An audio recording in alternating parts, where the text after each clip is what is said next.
Welcome to Creative Conversations with Roger Humphrey, the fine arts podcast where I get to talk with composers, performers, authors, visual artists, filmmakers, and others in the arts.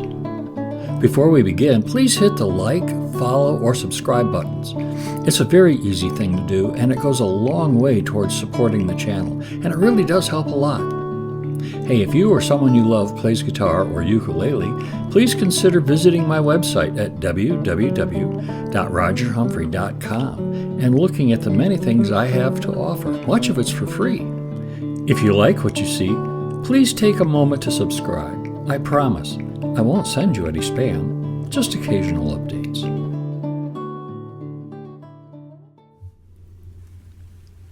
Cory Cullinan is a recording and performing artist, a producer, a studio owner, composer, writer, and teacher.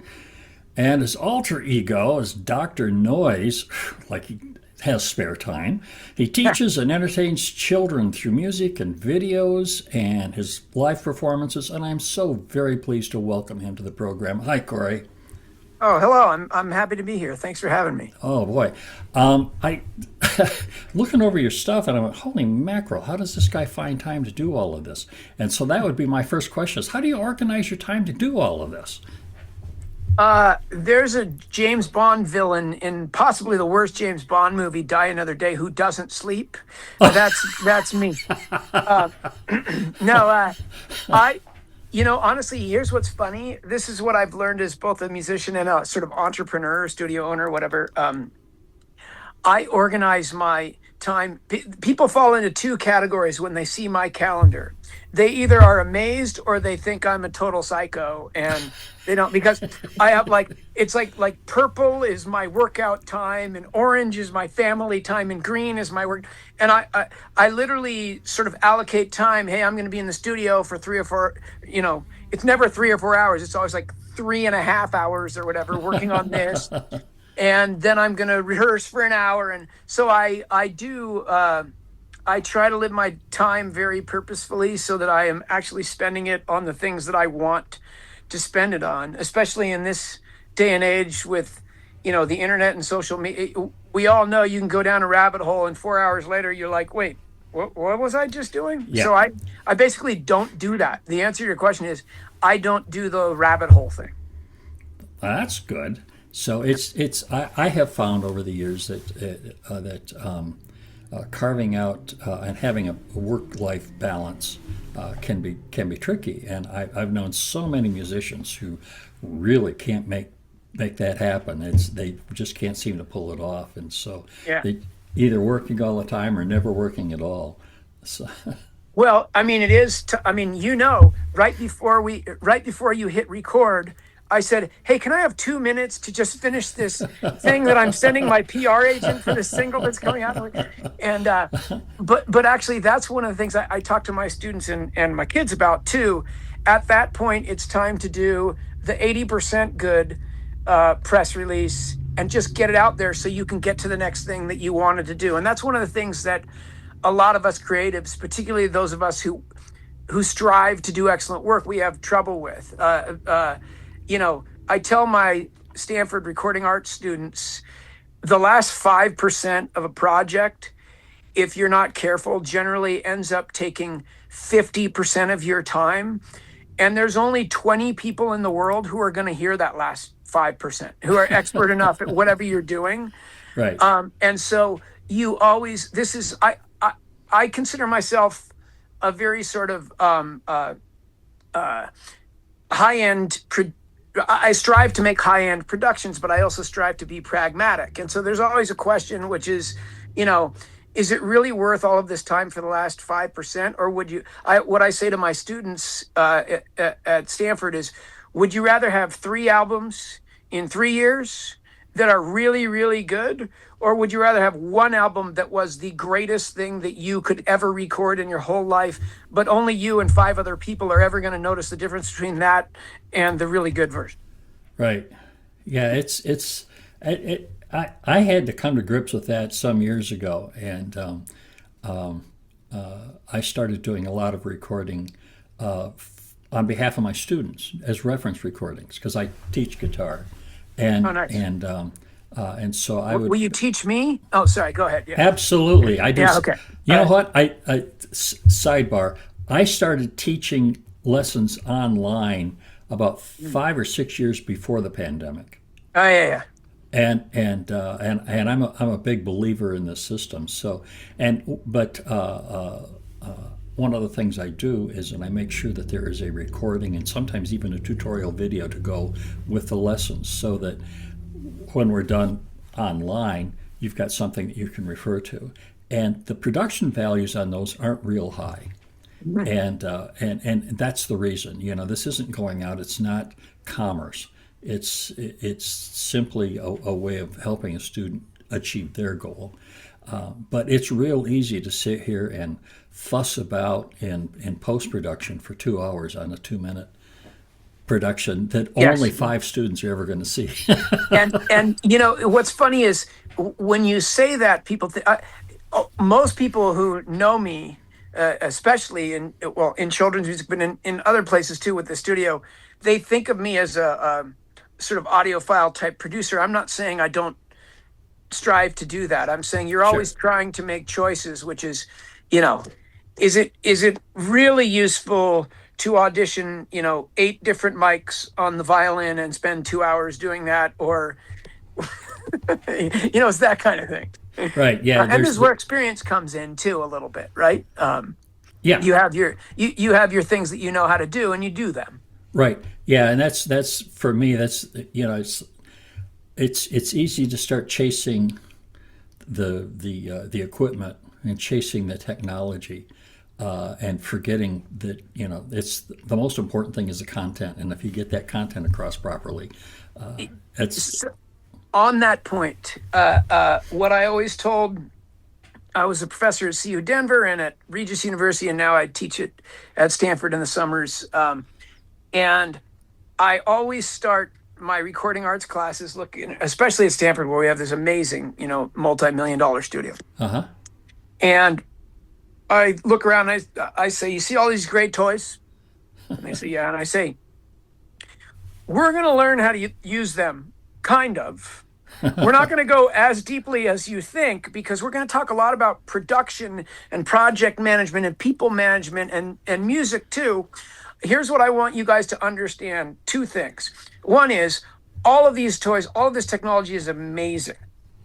And the second is your laptop and a nice mic for $500 is better technology than anything the Beatles, Ella Fitzgerald, or Miles Davis, or the great von Karajan Beethoven Symphony. Right. So it's better than anything those were recorded on, and those recordings sound pretty good. Yeah. So don't get too. I mean, let's all learn and love this technology, but let's not get obsessed with it. Like, my screen isn't on, but everybody uses DAWs now, digital audio workstations. Right. And the benefit of that, I always tell my students, the benefit of that is you can punch in and record anything you want, and you can edit everything, and you can change everything. The con is you can punch in and record everything you want, and you can change anything. And so you see musicians like never making decisions, right? Oh, I'll do that later.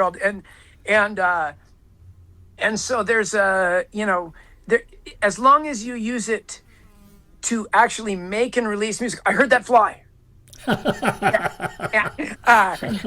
Yes, we should tell the people. We should tell the Roger, people that I've got a yes. fly buzzing me here love in the studio. I love it. Roger told me before there's a fly flying around. He's the third person in the podcast. Anyways, you get what I'm saying. Oh, absolutely. As long as you use them for a force of good rather than a force of evil. This is just like the internet and anything else, right? When I'm doing, if I'm doing a commercial project, I have a friend of mine who has a small project studio that I go to.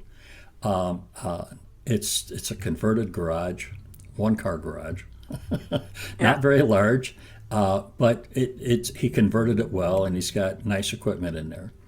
And I have another friend of mine who I've never recorded with, who's won several Grammys as a producer and as an engineer.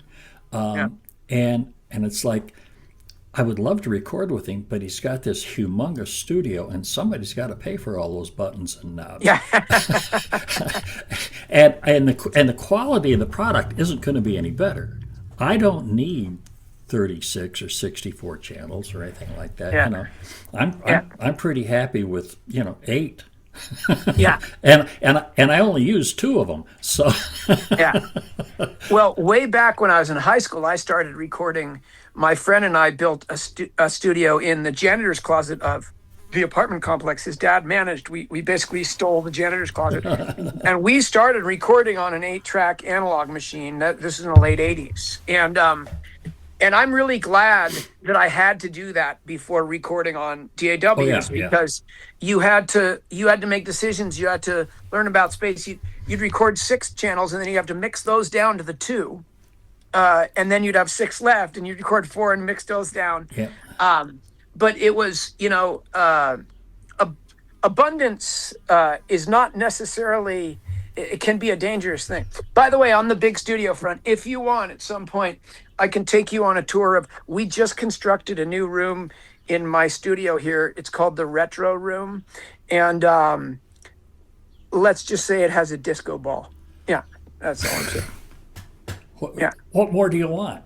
Yeah. Yeah. Well, when I first started recording, it was in the late '60s, and everything was 4-track, and that was a lot of times it wasn't even that.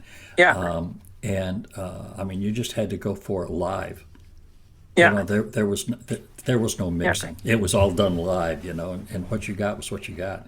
And I remember in the mid '70s, I started doing some, and I'm in mid Michigan, and I was in Lansing at what was then the best studio in town, and he had just upgraded to 8 tracks, and that was just like huge. I was like, oh yeah, baby, we're at the big time now, Yeah. and so now it's like, with the DAWs, how many tracks do you need? We'll add a couple. Yeah. So anyway, when you're teaching, you do teach this at Stanford, did you say? I run their recording arts workshops every summer. I've done it for 5 or 6 years now. And we always, in 2 weeks, we write and record an entire double album. And with the students. And it's amazing. My students are everything from college professors from other countries to, undergrads to everything in between. Actually, we even let some high school students in who are impressive. And so it's this real diverse melting pot of all these different, I guess the best way to describe it is, I remember a few years ago, there's a track. It was a college music professor from South Korea playing an instrument called the guzheng. I hope I pronounced that right. It was a 15-year-old kid who had flown in from Hong Kong. It was a Harvard undergrad, and it was a 69-year-old piano teacher from San Jose, California. Wow. And they did this amazing avant-garde sort of improvised set of pieces that we recorded, and everybody was just sitting there blown away. And I remember thinking, where would this group of people ever make make a recording together? And so that's what so that's what I really love about teaching at Stanford is in the summer in particular. At the other universities I've been a normal professor where you can only have students at that school, but at Stanford in the summer they let me I can take whoever I want, which is really cool. And I actually teach in the room that I got engaged in. Oh. Yeah, I was a music student there a million years ago, and I proposed to my wife in song in the studio there. So. Well, that's romantic. Yeah. It's called Something for Janet, and it. Actually, that song ended up. It's a long story. This is a diversion, but I had a couple songs. I had a song in a movie called Spy Game with Brad Pitt and Robert Redford, and I was going to ask you about that because I saw that and I thought, God, I just saw that movie again about a month and a half ago, and it's a great movie. It's a wonderful movie, and I'm in the background when Brad Pitt and Robert Redford, Bob to me. Of course. I don't know. They're sitting in a bar in Berlin, and Bob is like schooling Brad Pitt on stuff, and in the background, that's my song. But anyways, they chose that song based on they heard my wedding proposal song for my wife, Oh, and it's a wow. jazz ballad, and they asked if they could use it, and in probably the most pretentious and stupid thing that ended up working out okay that I've ever done in my life, I said, well, no, that's my wife's wedding proposal song. We're not going to use, but how about if I record another, soupy jazz song and send it to you? And if you like that, you can put it in. And I did that, and they put it in. So there you go. Yeah. Are you typically involved in the movie business, or was this kind of a one-off? No, I mean, I had songs in a couple movies, and I did a bunch of documentary soundtracks. And I loved it. I have an album called Soundtracks that has some of those. It has the song from Spy Game. But then I just veered into, I became Doctor Noize, and I was being a recording artist, Cory Cullinan for adults a little bit, and then I started teaching college, and then I, had a couple damn kids, and life got busy. So I never, no, it's sort of, for a while it looked like I was going to do a lot of that, and then I didn't. But I still get royalties from Spy Game because that movie's on TNT like every 2 seconds. I think that's where I saw it. Yeah. So, Yeah. well, talk to me about Doctor Noize. How did that come about? And who is he? Well, Doctor Noize is me. Is me. Doctor Noize came about. I had been. I had. I had. Let's see. My daughters were really young, like 4 and 2 or 3 and 1 or something, and I was living in the Bay Area, Silicon Valley, and I was a high school arts department head. And I was also doing documentary films. This is actually, believe it or not, when the song appeared in Spy Game. I had, as usual, I had too much going on. We went to see this guy named Andy Z in the Bay Area, who's a kids musician, who's still a dear friend of mine now. And my kids just loved it. And I didn't even know that kids music was a thing. And so I had learned, I decided to do a kids album. And I had learned one of my most sort of light bulb moments as a teacher was when I was in, and this is all coming back to Dr. Noize, believe it or not, because my philosophy of Dr. Noize is a little bit unusual for most children's music. When I was a teacher, I was at a school called Pinewood School in Silicon Valley, amazing college prep high school, and they let me do what I wanted. And so I taught a recording arts class, and I also taught a classical music history course. And they said, nobody will sign up for that. And I said, no, just put it on the register. And I would go out, I was young, and I was a former college soccer player. I used to go out and play sports with the kids, and I would recruit kids to come take the classical music class. Of course. Right? And what I learned teaching that class was, if you play a piece you really love, like Berlioz's Symphonie Fantastique or Beethoven's Ninth, and you go, hey, I want you to listen to this motif and that motif, and I want you to do whatever, the kids are like, okay, and they're kind of half awake as they're listening. But if you introduce both of those with character and story elements that are true, by the way, so if before doing a lecture on Berlioz's Symphonie Fantastique, if you say, Berlioz was so in love with this woman, he dressed up as a woman and got on a train, and when he was crazy, and I don't know if you know the story behind Symphonie Fantastique, but it's crazy. And then you say, Beethoven had gone almost completely deaf, and he wrote this piece that is considered by many the greatest symphonic work in history. And he went to the premiere, and he's the only person who couldn't really hear it. If you preface things with things like that, and then you say, but you wouldn't want to hear that, right? No, we want to hear it. and now they're in. So getting back, here's how this is related to your question. What I've always done with the Dr. Noize albums is I do sort of musicals for kids, where there's a group of crazy characters led by Phineas McBooth, the rock star monkey, and he goes around sort of collecting misfits to join his band, and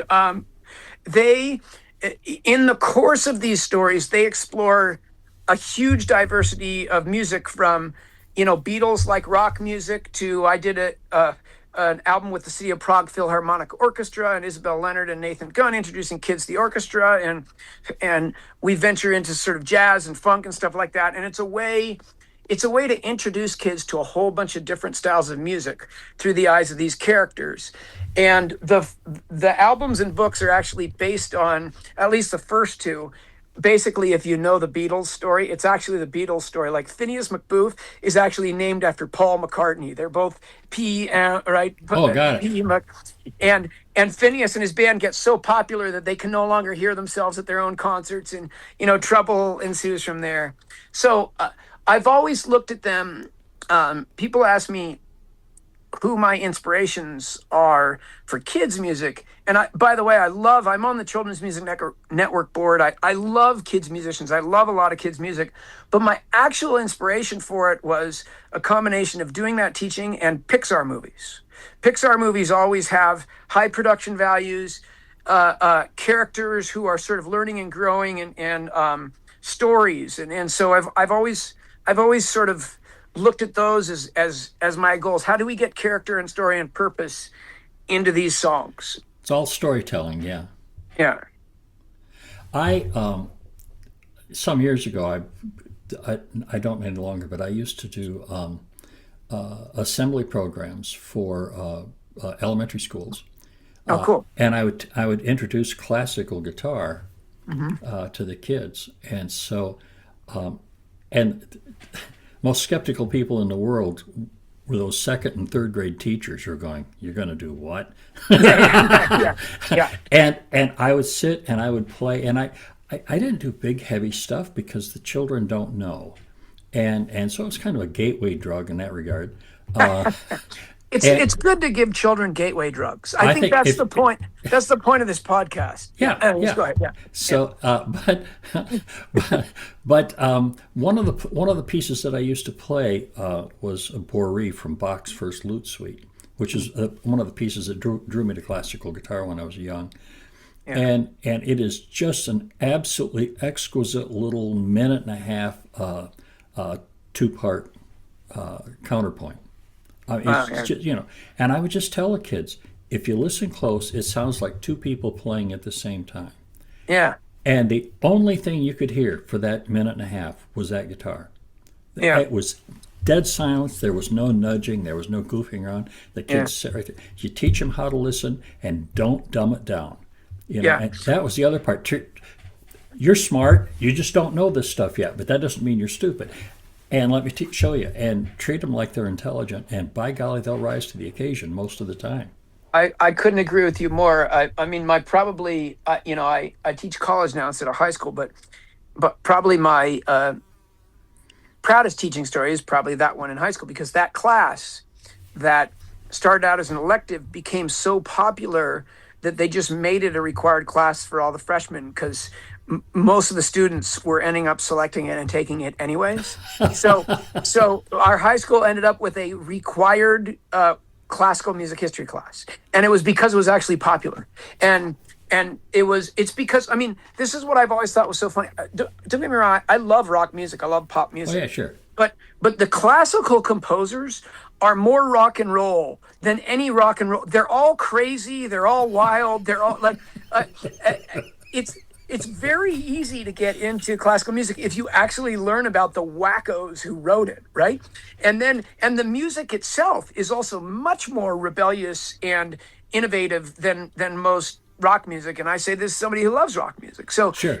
I've always found that we taught and promoted classical music wrong. Is like, I remember when I lived in the Bay Area, there was this classical music station, and they would say, "An oasis of calm in your day." And I would think, that's not what classical music is. Just the two-part inventions. There's nothing calm about that.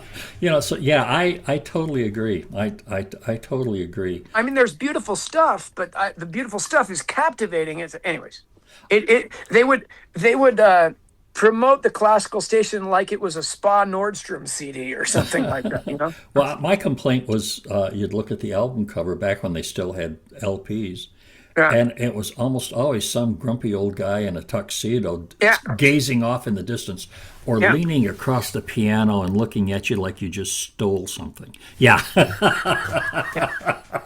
Yeah. You want to do what to my daughter? So, so yeah, it was, and the music is so much better than that whole world. But it's hard to convince people of that, and so that's funny. So Doctor Noize has a new project out, or a fairly new project out called Funk the Planet. Boy, Yeah. you've got to articulate there, don't you? Well, and that's a little nod. That's a little in joke for the parents, right? Because yes, you have to be careful how you say it, and we loved it. I loved. That's one of the tracks that I wrote. Although Conscience wrote a bunch of the lyrics. Conscience is an amazing rapper and poet that I got to work with on that. Conscience, the MC. But that the inside joke there was not lost on us, that if you listen to it wrong, it sounds like, you know, something else, F the planet. And the same way, if you know, if we don't instill some environmental practices, then we're not going to be funking the planet. We're going to be doing the other thing. So we Right. thought that was kind of funny, even though we never say that in the song. Of course. We knew, you know, people like you would get the joke. So is the project a simple song, or is it like a series of songs? I was a little confused as I was looking at it. Yeah. So Funk the Planet, the new version is just a barely slightly different single, but it was originally a part of an album called Funk the Earth that I did with this sort of super group is too strong a word, but a group of really four different musicians. It was Ricky Cage from India, who's a three-time Grammy winner in New Age and does a whole bunch of work with the UN on environmental issues and things like that. Lonnie Park, who's a musician from New York, who's also a three-time Grammy winner. And Conscience the MC, who's a rapper and is actually, we didn't even know this at the time, but he's the son of Master G, who was one of the founders of the Sugar Hill Gang, which, Oh, wow. little weird trivia note, are the first rap group that ever had a Billboard hit in 1980, I think it was. Wow. And so we did this album about sustainability for kids. And we ended up doing all sorts of cool stuff. Like we opened up a United Nations General Assembly meeting with one of our songs, and we played at the UNICEF Children's Concert and stuff like that. But that album came out like something like 5 years ago. And I, for this retrospective album of Doctor Noize that's coming up called Positive Energy, the music Doctor Noize, I'm putting on 2 songs from every Doctor Noize album, and then a couple new songs too. And I even included 2 songs on the 2 collaboration albums that I did, and that was one of them. And so this song is one of the 2 songs from that album on the upcoming retrospective. And we'd never done a video for it, and I had always wanted to. So we did it. And the other song from that was Positive Energy, which was a hit a while ago. So now, when you do the videos, is that in-house, or do you have other people that do that for you? Yeah, so we actually have a video production studio and gear here now. My oldest, we have 2 daughters, and you know, my damn kids who were, you know, 2 and 4 when I started Doctor Noize are now 23 and 21, and my oldest daughter, my youngest daughter is actually a music major at music and visual arts. She's going to be a senior at Harvard. And Wow. my oldest directs all our videos now, and she is at the Yale School of Management. She's a business student there. And so she directs all the videos. And so, and I got this idea from some good friends of mine. They're named Uno Dos Tres Andres, and I did a song with them, and they won the Children's Music Grammy a few years ago. And I was spending thousands of dollars on every video. And Andres finally said, Cory, we bought our own stuff, and we have a green room. And I'm telling you, buying all that stuff costs less than like one video, right? And so we decided, and by the way, I'm not trying to, it's very important to have, you know, video directors and people who know what they're doing are you can't just buy a bunch of, like we talked about at the start of this conversation, Sure. you can't just buy a bunch of gear and think that you're going to create a nice work of art. But what we did is Sydney learned all this stuff, and Sydney became a very good visual director um, and editor. And we bought the stuff, and so we sort of now have our in-house person. Although Sydney no longer lives in the house; she's on the East Coast, but she does our videos. So that was a long answer to tell you. Yes, we do our own videos now. Sydney does all of them. That's actually kind of cool. Yeah. So one of the things that I noticed from the music is that, and kind of going back to what I was talking about the Bachbury, the music that you're writing for Doctor Noize seems to still be fairly complex or sophisticated. Maybe is a pretty good word. How does that? Because too many people Yeah. who are going to write for children end up, Yeah. writing simple words to row, row, row your boat or something like that without, Yes. and so So I sorry, I didn't mean to interrupt you no, it's there. fine. Yeah, I appreciate you mentioning that. So I will say, without saying what's better or worse, I will just say this. I am only interested in, as you say, sort of sophisticated music. So people are often sort of surprised when they listen to Doctor Noize recordings because by the way, I think Raffi's great, but it doesn't sound like Raffi, right? Right. And so, I mean, I don't even if you know who that is, but it I doesn't do. sound like Yes. sort of old-fashioned children's music. And like I said, I think he's great. It's just that's been done, right? So I've always the people who love Doctor Noize love it for that reason that it's kind of sophisticated but fun children's music, high production values. And I'm quite certain there are some people who think I'm kind of pretentious for a children's musician too. And that's okay. We all have there's music for everybody, right? But yeah, I've always here's the other thing I've said many times. One of the things I stumbled on, even though I do adult music too, is that it's exactly what you said. Kids are actually the most creative audience in the Oh, world. yes.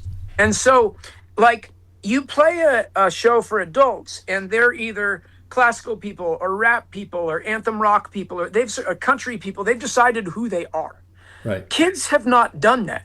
So if you're like, we're going to have fun, exploring the orchestra, and the album's called Phineas Who Crashes the Symphony, and all sorts of stuff happens. We're going to do a country song about a robot. We're going to do a rap song about the environment. We're going to do a Beatles song. Kids are like, yeah. I mean, if you're having fun and you do a good job, kids will go with you, even on the same album. They'll Oh, yeah. wander. So kids, it's so funny. One of my favorite band, even though they were actually before my time, my favorite band has always been the Beatles, and like Sgt. Pepper is one of my favorite albums of all time. And no popular artist would make Sgt. Pepper anymore. It's way too diverse. It's way too, it goes all over the place. Right. And half of the critics would say, oh, they can't focus, right? And and I just think it's literally a celebration of creativity, that album, where every song is a different persona. I actually think it all goes together. But that was sort of the 60s vibe, and we're in a different vibe now, and Dr. Noize is definitely still back there in the 60s That's vibe. okay. That's okay. When I was teaching and I still have a few students, but I'm mostly retired now.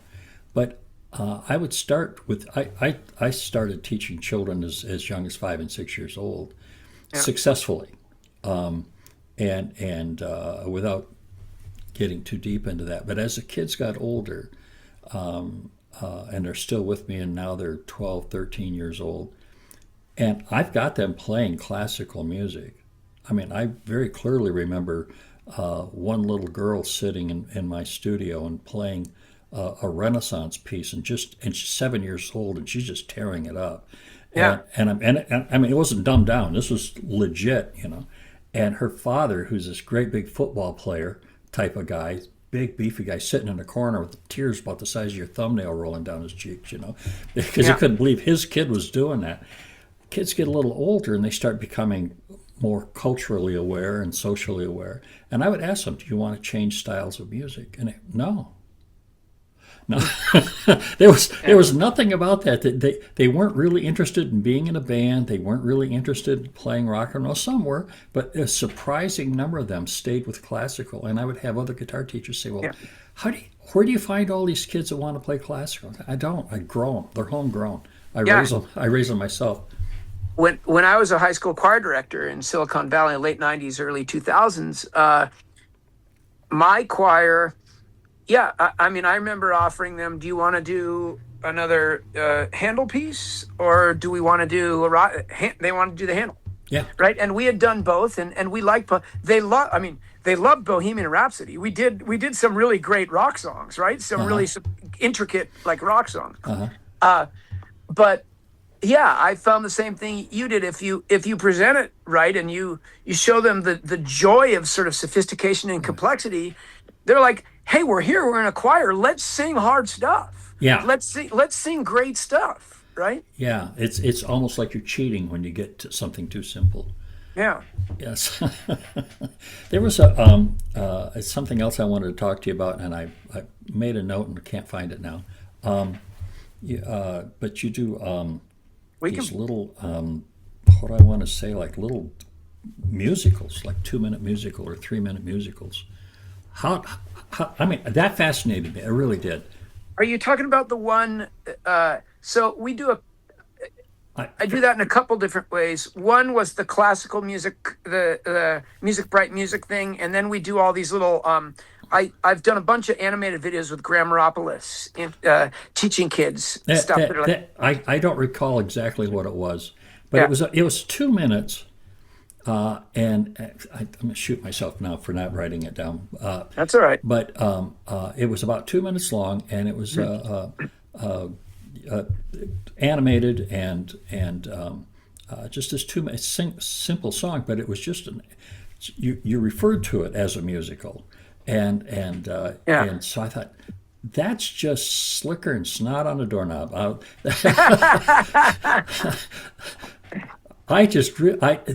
And I have talked to a couple of opera people that the opera has changed since the pandemic, and they started to do little mini operas that were, not 2 minutes longer than that, but 15 minutes, 20 minutes, and sung in concert style, and they were doing them online and things like that.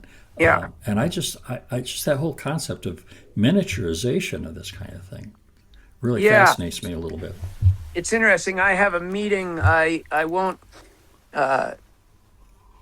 I don't know if we're going to end up doing it, but I am actually meeting with a very successful opera singer tomorrow about sort of creating a sort of traveling show, bringing things like that to kids, and we'll see. I don't know if we all have the time to make this happen, but we'd all love to make it happen. So I've done. That's one of the fun things about music videos are kind of like mini musicals, right? And so some of the Doctor Noize ones are animated, some of them are live action. All the ones that I'm doing moving forward, they're not for kids, are basically going to be live action. But that's a chance to do stuff like that. But I've also done stage musicals. I did one on The Ballad of Phineas McBoof and The Return of Phineas McBoof. I did one on Grammaropoulos, and I did a musical for. I did the music for a musical version, a puppet musical, believe it or not, for the Pout Pout Fish, and I did that's that what with. That's what you saw. That's the one. That's the one I saw. Thank you. So I did that with Debbie Deason, the author. It was a wonderful, wonderful woman, and we all flew out, and we literally were living in the same house. The puppet designer and the writer Debbie and the music guy, and we sort of got this thing all together. And then we presented it, and it was that was fun. Yeah, I remember doing that. That was really fun. That was a very cool project. Very cool project. So, my goodness, Cory, we're just about out of time. Do you believe that? That's scary. You believe in magic. Oh, I Yeah. know that song. Oh, did you want to see the crazy retro room in the studio? Sure. Give us Yeah. a tour. Here we go. Oh, well, here, let's see. I don't have my daughters here. Oh, I am smart. Wait. No, that's the wrong way. You're fine. Let's see. How do I flip it? Ah, okay. Yeah, let's see if I'm smart enough to flip it. Nope, that didn't happen. All right. I'm probably not smart enough to flip it, but I can spin it around. There you go. I'm sure if my daughter was here, she would tell me how to flip it. But this is the control room. Okay. You can see this is where you're looking out away from me, right? Right. Okay, so there's the window through to the main tracking room, which Okay. has doubled walls and all the soundproofing. Uh-huh. And then we walk through this hall. I'm going to keep it dark because turning on the one form of lights in the new room. Here we go. Are you ready? Yeah. There we go. Can you see that? I see them. Oh, dude. There's the disco ball. Now I'll turn the rest of the lights on. This is the retro room. Believe it or not, this room used to be a indoor soccer turf field. Oh, wow. Now it has an old retro boombox. It has a record player. It has a TV VCR with only 3 movie options: Star Wars, Empire Strikes Back, and Return of the Jedi. Records, CDs. We have a 80s video game console with 412 of the 80s best video games on it. We've got lightsabers, but in here it's wired for 16 in and out. So like I'm doing a big band album this year or next year, and I'll record, all the horns in here and string sections for the albums and stuff like that. So, and then there's a piano room upstairs. I won't take you up there, but we have a 22-foot ceiling room with the piano and stuff up there. So that's cool. Wow. Yeah. Wow. Yeah, I want to come and hang out with you. There you go. Yeah, we come record guitar in every single room. Anyway, so there's the tour, and it's been very nice to meet you and talk with you about music and teaching. I've enjoyed this a lot, and as these projects come up, I hope you'll consider coming back on. Cool. Thanks a lot. So, thanks, Cory. Talk to you soon, I hope. Okay, have a good one. Bye-bye. I'd like to thank Cory Cullinan, aka Doctor Noize, for taking the time to come on the show. If you would like to know more about him and his various projects, listen to his music, or watch his videos, please click on the link below. I'd like to thank you too for taking the time to listen. If you enjoy these podcasts, please share your favorite episodes with your friends and introduce them to Creative Conversations with Roger Humphrey.